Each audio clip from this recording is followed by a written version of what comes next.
తులారాశి వారికి నూతన ఆంగ్ల సంవత్సర ప్రారంభ కాల సమయంలో జనవరి నెలలో ఎలా ఉండబోతుందో ఈ వీడియోలో సవివరంగా సంపూర్ణంగా తెలుసుకుందాం. తులారాశిలో ఏ నక్షత్రాలు వస్తాయి అనగా చిత్తా నక్షత్రంలోని 3వ పాదం, 4వ పాదం, స్వాతి నక్షత్రంలోని 4 పాదాలు, విశాఖ నక్షత్రంలోని 1, 2, 3 పాదం కలిపితే తులారాశి ఇవ్వడం జరుగుతుంది. చాలా మందికి పుట్టినటువంటి కాల సమయంలో డేటా బర్తులు లేనటువంటి కారణం వలన పేరు యొక్క మొదటి అక్షరాన్ని అనుసరిస్తూ ఆ రాశిని తెలుసుకునే ప్రయత్నం చేద్దాం. రా, రి, శ్రీ, రు, రే, రో, తా, తి, తు, తే అక్షరాల వారతుల తులారాశి జాతకులే. తులారాశి యొక్క అధిపతి శుక్ర భగవానుడు. అలాగనే వీరికి తృతీయంలో రవి బుధుడు కలిపి సంచారం చేయడం వల్ల తల్లిదండ్రుల నుంచి వచ్చేటువంటి స్థిర చరాస్తులు కానీ, అలాగే గవర్నమెంట్ ఉద్యోగస్తులు కానీ, లావాదేవీలు కానీ, దీర్ఘకాలికంగా మీరు చేసే ప్రయాణాలలో అద్భుతమైనటువంటి ప్రభుత్వ అధికారులతో, బ్యాంకు ఉద్యోగస్తులతో, ప్రైవేట్ రంగ ఫైనాన్సులతో సకాలంలో డబ్బులు అందుతూ ఉన్నతమైన జీవితానికి తులారాశి వారు స్వాగతం పలకబోతున్నారని చెప్పి గుర్తుపెట్టుకోగలరు. సంతాన స్థానంలో శుక్రుడు, శని సంచార స్థితి ఉండడం వల్ల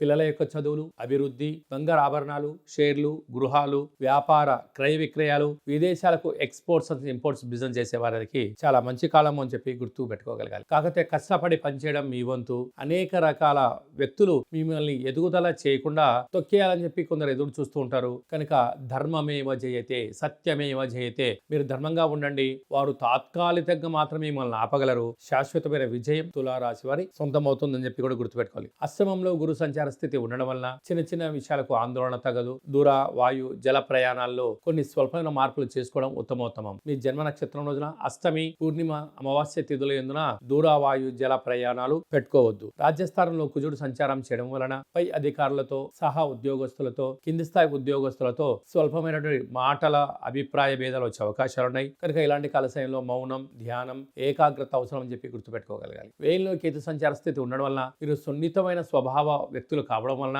అనేక మంది మిమ్మల్ని ఇష్టపడుతూ గౌరవించేటువంటి అవకాశం ఉంది. సభల యందు, సమావేశాల యందు పాల్గొనడం, రాజసన్మానం తులారాశి వారికి కాబోతుంది. ఇన్ని కోట్ల వీడియోలలో ఈ యొక్క వీడియో మీరు చూస్తున్నారు అన్నట్లయితే కాళభైరవ స్వామికి స్మరణ, కాళభైరవ స్వామికి ఆశీస్సులు మీ పైన ఉండబోతున్నాయి అని చెప్పి గమనించగలగాలి. అంటే కాళభైరవ స్వామికి స్మరణ, ధ్యానము, పూజ, ముడుపు, దీపం పెట్టే సమయం ఆసన్నమైందని చెప్పి మీరు గుర్తు పెట్టుకోగలగాలి. కలియుగ కాలంలో నరదృష్టిని, శత్రు ప్రభావాల్ని తొలగింపజేసే ఏకైక శక్తే కాళభైరవ స్వామి వారు.